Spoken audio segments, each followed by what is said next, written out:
Ecology. Ch1. Reproduction in lower and higher plants. Reproduction. Reproduction is an essential process as it leads to the continuation of species as well as to maintain the continuity of life. Hence, reproduction is one of the most important characteristics of aliving organisms. Asexual reproduction. 2. Sexual reproduction. 1. Asexual reproduction. This involves a single organism creating a genetically identical or very similar copy of itself. It does not require the fusion of gametes. Examples include binary fission in bacteria, budding in yeast, and fragmentation in some plants and animals. 2. Sexual reproduction. This typically involves the fusion of two specialized reproductive cells, called gametes, from two different parents. This process results an offspring with unique genetic makeup derived from both parents, which introduces genetic diversity. 1. Asexual reproduction modes. Asexual reproduction. Binary fission. Binary fission is a method where a single organism, typically a single-celled one, divides into two identical daughter cells. The process involves the replication of the organism's DNA, followed by the division of the cytoplasm. This is the most common form of reproduction in prokaryotic organisms like bacteria and archaea, and it also occurs in some eukaryotic single-celled organisms like amoeba. Budding. In budding, a new organism develops from bud on the parent organism. The bud grows and eventually detaches from the parent to live independently, or sometimes, it remains attached to form a colony. This is seen in organisms like yeast, and some animals like hydra and corals. Yeast. Chain of buds.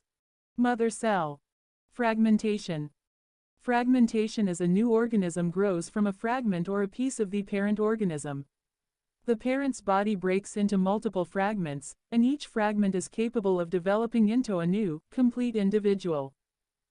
This is observed in organisms such as starfish, planarians, flatworms, and some algae and lichens. Fragmentation. Spirogyra. Spore formation. Spore formation is a method where an organism produces specialized cells called spore. These spores are reproductive units that can develop into new individuals without fusion with another cell. This is a common mode of ronrodontionin. Fungi. Chlamydomonas. Chlamydomonas. Zoospores. Parent cell. Zoosporangium. Vegetative propagation. It involves a new plant growing from a part of the parent plant, such as a stem, root, or leaf, without the involvement of seeds or spores. Examples. Runners. Horizontal stems that grow along ground, like in strawberries. Tubers. Underground storage organs that can sprout new plants, like potatoes. Bulbs. Fleshy leaves that store food and can produce new plants, like onions and garlic. Rhizomes. Underground stems that grow horizontally, like ginger and iris. Natural vegetative propagation. Natural vegetative propagation is a form of asexual reproduction in plants where a new plant grows from a part of the parent plant, such as the stem, roots, or leaves.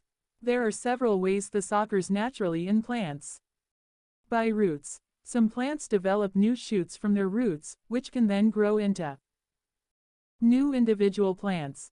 Sweet potatoes and dahlias are examples of plants that propagate this way. By stems. Modified stems, both above and below the ground, are common for vegetative propagation. Runners, stolons. Horizontal stems that grow along the surface of the soil. In strawberry plants. Rhizomes. Underground horizontal stems that can produce new ginger and bamboo spread this way. Tubers. Underground stems that store food. Eyes. On the potato tuber or buds that can sprout into new plants. Bulbs. Underground stems surrounded by fleshy leaves that store food. Onions, garlic, and tulips.